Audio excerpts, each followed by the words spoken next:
Fernando Schiller está conosco aqui no Jornal Gente da Rádio Bandeirantes para falar sobre a situação do MDB. Agora eu quero ver, hein, Schiller? Tem que ser bom para explicar essa história do MDB aí, hein?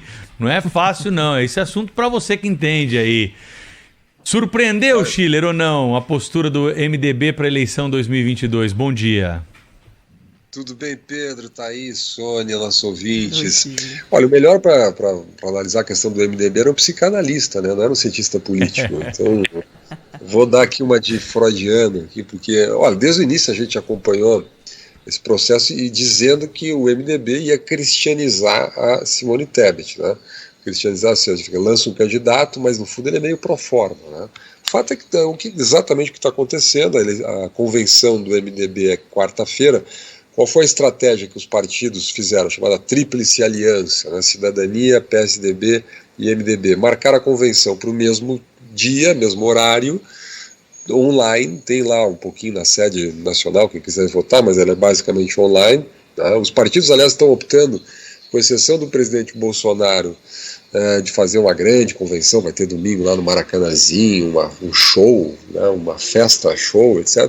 Os partidos estão optando por convenções um pouco mais discretas, né? O PDT até fez um pouquinho mais de destaque para o Ciro Gomes, porque precisa disso, mas os partidos estão tratando de maneira mais protocolar isso. Mas qual era o objetivo? Era uma pequena demonstração de unidade, então a ideia de que os três partidos realmente fecharam aliança. Vamos lembrar, houve toda aquela pressão para a retirada do candidato do João Dória. O João Dória acabou renunciando, saindo tanto do governo como, né, da candidatura, né? Fez aquela pesquisa para saber quem tinha mais chance, etc. Concluíram que a senadora Simone Tebet tinha mais potencial de crescimento. Eu confesso que eu sempre fui meio cético, né? Vocês são testemunhas aqui no jornal, a gente conversou algumas vezes. Sempre fui meio cético. Por quê? Porque tem uma polarização muito grande, porque na minha visão, falta diferencial para Simone Tebet. Eu acho que essa ideia de apenas ser a candidata mulher é importante, mas não é suficiente, tá? E o MDB boicota a própria candidatura. E cá entre nós, né, isso tem uma história, né, isso vem da redemocratização. A melhor explicação que eu tenho para isso, Pedro, é mais ou menos a seguinte: o MDB, ou o antigo PMDB, teve a grande missão histórica da transição democrática. Isso nos anos 80, né, com Ulisses Guimarães, a Constituinte. Quando entregou a Constituinte, o MDB virou imediatamente uma frente de lideranças regionais. Tá? Então você tem o Onísio Oliveira no estado, você tem o senador Renan Calheiros lá em Alagoas, você tem o senador Eduardo Braga no Amazonas, você tem as lideranças, o MDB gaúcho, por exemplo, que é um partido forte, que ele tem uma característica, tem lideranças históricas lá, Pedro Simão, etc. É totalmente diferente do MDB no Nordeste. Quer dizer, se você botar numa mesma sala o senador Pedro Simão e o senador Renan Calheiros, Simão agora aposentado, mas ele ainda tem uma liderança, não sai nem uma conversa, né?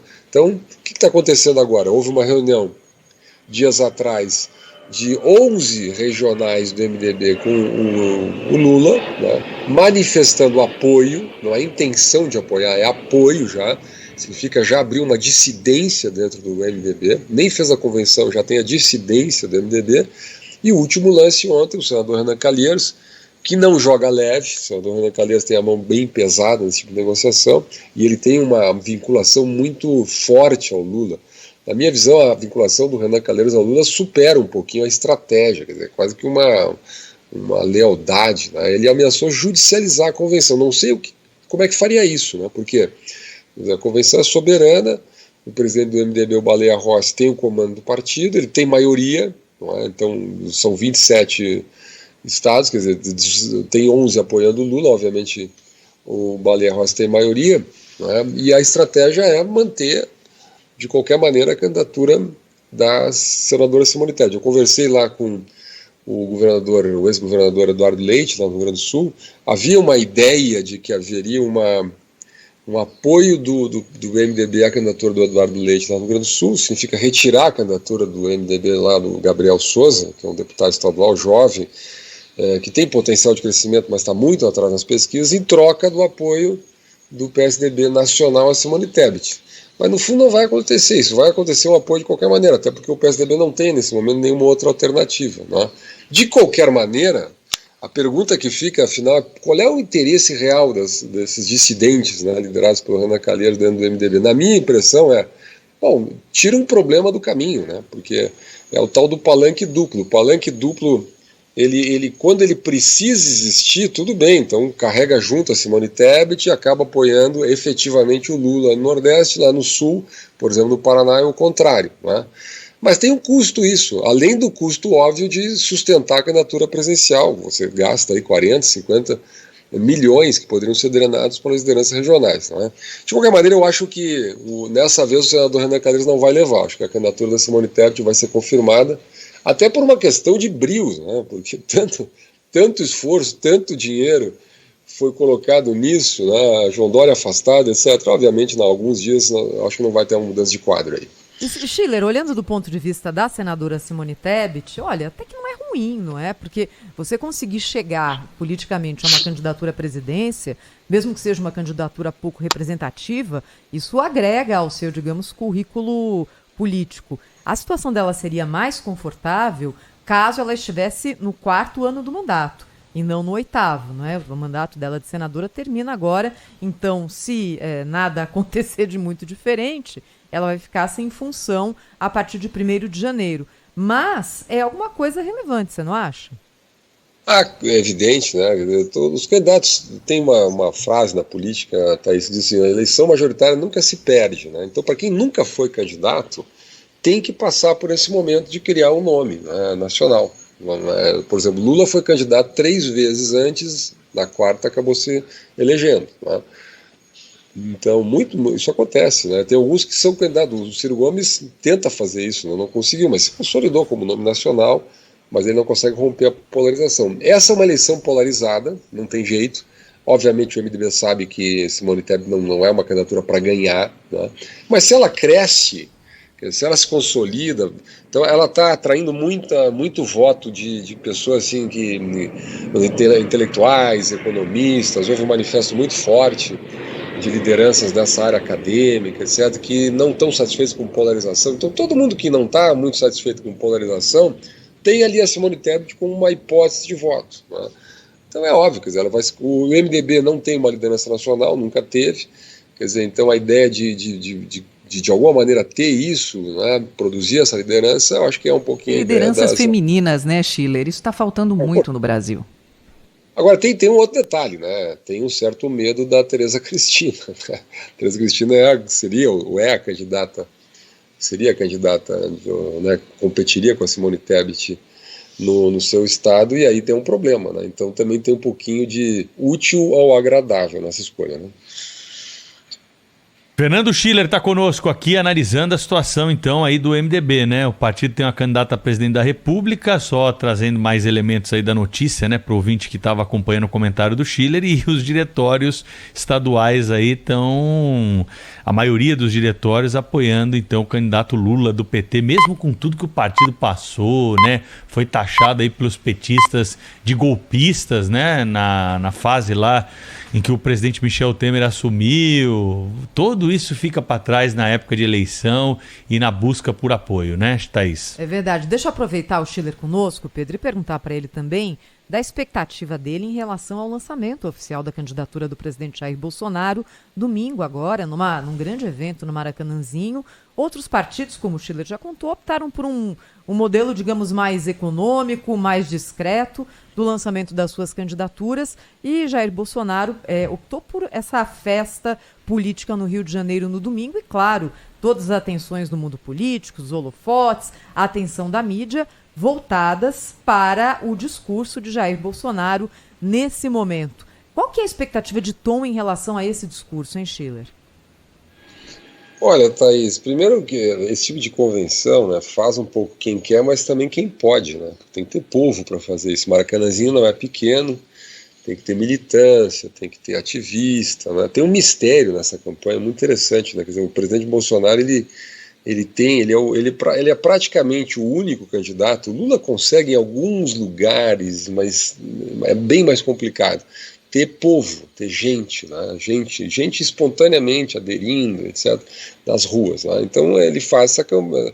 É um risco, tudo que envolve multidão é um risco, você pode ter o provocador, ou teve esse episódio da deputada Tabata Amaral, dizendo, gente, vamos convocando, né, botou um tweet lá, convocando as pessoas para lá, que é uma atitude, na minha visão, irresponsável. Imagina criar o potencial de conflito que geraria isso. O Schiller, e o que o presidente Lula está passando lá em Pernambuco, né? Ele está apoiando um candidato lá, o Danilo Cabral, e a população, os seguidores que vão até o encontro lá, reivindicam apoio para Marília Reis, né? Então não tem como controlar esse tipo de coisa, né?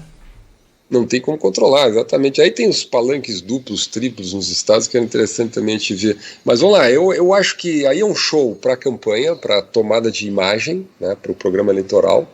Então você toma imagem, captura imagem, você tem muita irradiação para mídias sociais. Eu estava vendo o planejamento lá da convenção, vai ter as salinhas do TikTok, né? TikTok. Então, Bolsonaro tem um problema com juventude, quer dizer, Lula tem mais apoio que o Bolsonaro entre jovens até 24 anos, então tem que reverter um pouquinho essa imagem, passar uma imagem mais jovem, usar a tecnologia para difundir, né? O Bolsonaro tem um problema com mulheres, com um apoio, quer dizer, o Lula tem um apoio maior entre o eleitorado feminino, então há uma grande incógnita saber se a Michele Bolsonaro falará ou não. Michele Bolsonaro é uma primeira-dama mais que se resguarda mais, ela não gosta de se expor, quer dizer, então, mas ela acabou se transformando numa figura, até por isso, né, até por esse resguardo dela, uma figura muito carismática, ela é evangélica, ela é carismática, ela tem um trabalho social, ela é muito admirada, muito fervorosa, né? Então, quer dizer, a ideia de que ela fale na convenção, dê um depoimento, faça um pouquinho o que a Janja faz lá no... Mas a Janja é uma militante política, né, que tem uma história de militância dentro do PT, então ela tem mais facilidade de fazer isso. Então o Bolsonaro precisa mostrar uma cara feminina, vai ter... O interessante, eu achei, os participantes estão sendo convidados a levar a família, né, a ideia de que seja a festa da família, então levar a mulher, os filhos, seja fazer uma festa mais familiar, né? Mas, então, Schiller, você sabe que nesse ponto, do ponto de vista que você está falando tecnológico, quer dizer, ele precisa, claro, que aprimorar lá o eleitorado com a campanha, melhor dizendo, com as mulheres, né, com os mais jovens, mas a campanha de Bolsonaro domina melhor as redes sociais do que a do PT, assim, é a avaliação que eu faço agora pelo que a gente vê, pelo que chega, pelo que a gente observa aqui. O que você acha? Olha, historicamente isso foi assim, né? Quer dizer, o Bolsonaro tem presença, ele trabalha isso, quer dizer, rede social. É interessante, isso acontece no mundo inteiro nas grandes democracias, né? Você tem os candidatos mais, entre aspas, mais progressistas, né? Esses nomes, às vezes, essas divisões, às vezes são um pouco artificiais, mas vamos lá. Você tem mais presença na chamada mídia institucional, né? Nas instituições. Vocês veem, quando faz oposição ao Bolsonaro, sempre vem assim... 60, 80 entidades, etc. Você lê os jornais, sempre a notícia tende a ser mais negativa para o presidente Bolsonaro. Você pode ver, segunda-feira nas manchetes dos principais jornais, aí vai ser um horror a convenção, então, falou em arma, falou não sei o quê, sempre vai ser um destaque negativo, porque a presença institucional, os chamados candidatos da nova direita, digamos assim, ela é negativa, né? Quer dizer, por quê? Porque há uma maioria chamada progressista nesses meios institucionais. Mas no mundo mais, digamos assim, aberto da internet, que é um mundo menos controlado institucionalmente, onde as pessoas se manifestam, sem a mediação, não é só aqui no Brasil, né? Trump era o mesmo caso nos Estados Unidos, outros fenômenos chamado populismo eletrônico, né? Então o candidato fala direto. Populismo aqui eu não estou dando aspecto nem negativo nem positivo, simplesmente é uma relação direta que esses candidatos estabelecem com as pessoas, né? Então aí óbvio que houve também um trabalho dirigido nessa área, uma linguagem mais adaptada às redes sociais. Então tem uma presença assim muito forte, e é isso que explica, né, Sônia, essa presença das pessoas, porque quando o Bolsonaro desce no aeroporto, tem aquela multidão que aparece, geralmente não aparece na chamada mídia profissional, né? Mas na mídia alternativa, no YouTube, no TikTok, nas redes sociais, etc., aquilo aparece, né? Às vezes é meio montagem também, mas a gente, né, vai de tudo. Mas o fato é que essa convocação é em grande medida espontânea, feita por redes, WhatsApp, etc., pela internet. Fernando Schiller, cientista político, colunista do jornal Gente da Rádio Bandeirantes, volta aqui nas nossas próximas edições. Obrigada, Schiller. Bom fim de semana, hein?